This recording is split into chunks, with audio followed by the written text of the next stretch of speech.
Hello friends, Radhe Radhe. Good morning. Early morning हो गई है। तो चंद्रमा एक देवता है जो पृथ्वी पर शीतलता प्रदान करते हैं, लेकिन उनके द्वारा भी कुछ ऐसी गलती हुई जिसका भुगतान उनको आज तक करना पड़ रहा है। ये एक भक्ति कहानी है कि चंद्रमा और दक्ष पुत्री रोहिणी की कथा है, जिसके कारण चंद्रमा को श्राप भी मिला था। यह कथा चंद्रमा की राजा दक्ष की 27 पुत्रियों के साथ जुड़ी हुई है।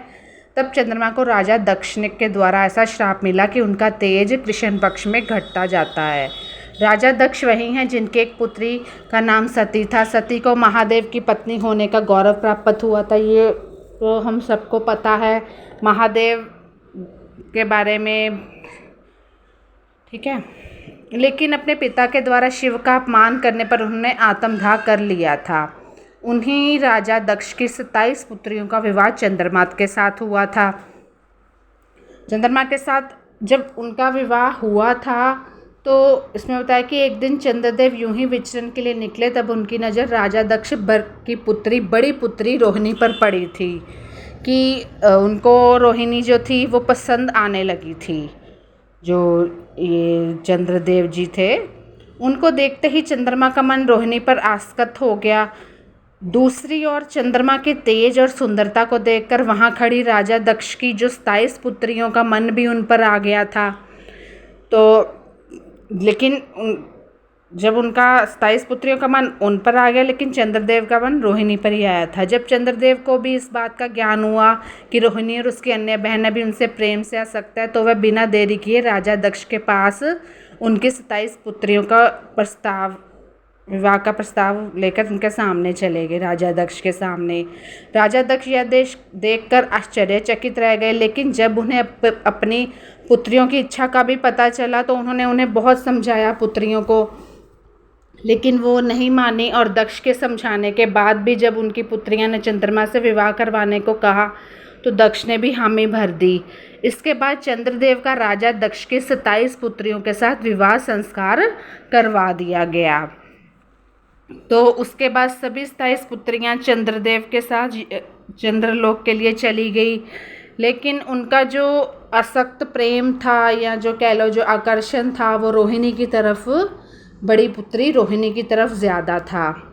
चंद्रमा की 27 पत्नियां कोई और नहीं बल्कि 27 नक्षत्र हैं, इसलिए उनकी पत्नियों के नाम पर ही 27 नक्षत्रों के नाम पड़े, जिन्हें हम जानते हैं। हम सबके जो टेवा होता है, बनते हैं, कुंडलियां बनती हैं, उसमें नक्षत्र कौन कौन से नक्षत्र में आप जन्मे हैं, ये वो नक्षत्र हैं। उनकी 27 पत्नियों में रोहिणी, अश्विनी, मूल, मृगशिरा, पुष्य, चित्र, अनुराधा, विशाखा, श्रवणा, जेठ इत्यादि, अभी जैसे श्रवण चल रहा है उसके बाद, ये सारे नक्षत्र हैं।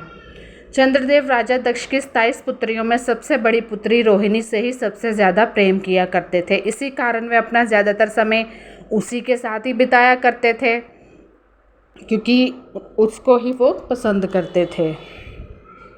चंद्रदेव के द्वारा रोहिणी को दिए जा रहे विशेष स्नेह से उनकी बाकी जो पत्नियां थी अपने आप को अपेक्षित महसूस करने लगी, मतलब उनको जेलस होने लगी कि हमसे ज़्यादा नहीं बल्कि रोहिणी से ज़्यादा प्रेम उमड़ रहा है चंद्रदेव के मन में। धीरे धीरे ये अपेक्षा बढ़ती चली गई और रोहिणी की बाकी सभी बहनों को उससे ईर्ष्या होने लगी। चंद्रमा के द्वारा उनके साथ किया गया यह व्यवहार उन्हें सहन नहीं हुआ, जो बाकी बहनें थी रोहिणी की, और वह सभी पुनः अपने पिता राजा दक्ष के पास चली गई। मतलब ये सब बातें बताई जाके, यानी कि चंद्रदेव की शिकायत करी जाके। ये एक बहुत ही पुरानी स्टोरी है, कहानी मुझे तो बहुत पसंद आई है, आपको भी अच्छी लगेगी। राजा दक्ष अपनी सभी पुत्रियों के इस प्रकार अचानक आगमन से चौंक गए और उनसे कारण पूछा कि तुम इस तरह क्यों आई हो। फिर वही हुआ कि पुत्रियों ने शिकायत की, ये सारा वृत्तांत बताया कि किस तरह चंद्रदेव रोहिणी को पसंद करते हैं। तब सभी ने अपने पिता के सामने पूरी बेझिझक बात बता दी और इसका समाधान निकालने को कहा। यह सुनकर राजा दक्ष चंद्रमा से मिलने गए और उन्हें ऐसा ना करने की सलाह दी कि तुम्हारे लिए तो सभी पत्नियां बराबर है।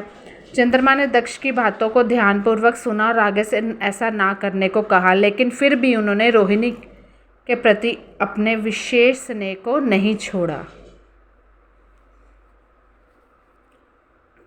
जब राजा दक्ष को चंद्रमा के द्वारा अपनी बात की अवहेलना किए जाने के बारे में पता चला कि मेरी बात नहीं मानी चंद्रमा ने, तो वे क्रोधित हो उठे और उन्होंने चंद्रमा को श्राप दे दिया कि फिर भी वो रोहिणी को ही आकर्षित होते रहे, उसकी तरफ प्रेम करते रहे। ये श्राप दिया कि जिस रंग रूप और तेज पर तुम्हें इतना अभिमान है वह अब नहीं रहेगा। राजा दक्ष के द्वारा चंद्रमा को क्षय रोग से पीड़ित रहने का श्राप मिला, जिस कारण चंद्रमा का तेज हमेशा के लिए चला गया। अब चंद्रदेव के पास ना तो सुंदरता बची थी और ना ही पहले जैसा तेज था, क्योंकि राजा दक्ष ने उन्हें ये श्राप दे दिया था।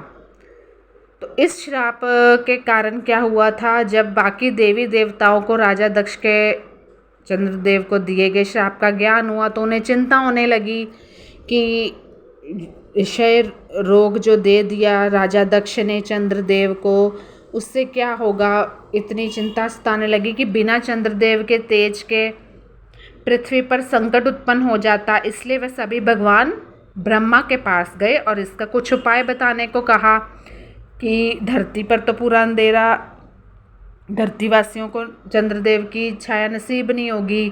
भगवान ब्रह्मा ने चंद्रदेव को बताया कि उन्हें क्षय रोग से मुक्ति केवल भगवान शिव दे सकते हैं, इसलिए उन्हें शिव की तपस्या करनी चाहिए और उनकी प्रसन्नता के उपाय करने चाहिए। तो उन्होंने ये भी बताया कि शिव जी की शिवलिंग स्थापना करनी चाहिए, शिवलिंग की स्थापना करने को कहा।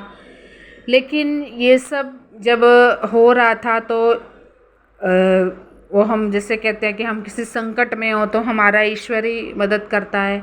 ये मान्यता है कि 12 ज्योतिर्लिंग में सर्वप्रथम ज्योतिर्लिंग सोमनाथ की स्थापना चंद्रदेव के द्वारा ही की गई थी। भगवान शिव को प्रसन्न करने के लिए उन्होंने ही गुजरात में सोमनाथ ज्योतिर्लिंग की स्थापना की थी। इसके साथ ही उत्तराखंड के रुद्रप्रयाग में चंद्रशिला पहाड़ी पर भी चंद्रदेव ने शिव की तपस्या की थी, इसलिए उसका नाम चंद्रशिला पड़ा।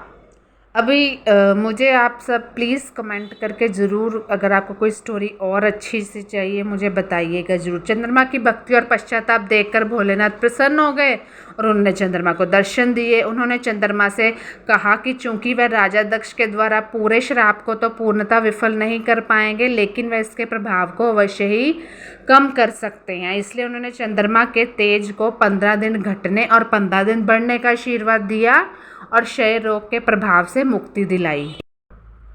जब इस तरह मुक्ति दिलाई, इसी कारण है कि आज तक कृष्ण पक्ष में चंद्रमा का तेज लगातार 15 दिन में घटता है और अमावस्या को पूर्ण समाप्त हो जाता है, और फिर शुक्ल पक्ष में यह तेज 15 दिनों तक बढ़ जाता है, क्योंकि शिवजी ने धीरे धीरे कम तेज का आशीर्वाद दे दिया और पूर्णिमा के दिन फिर अपने शिखर पर होता है।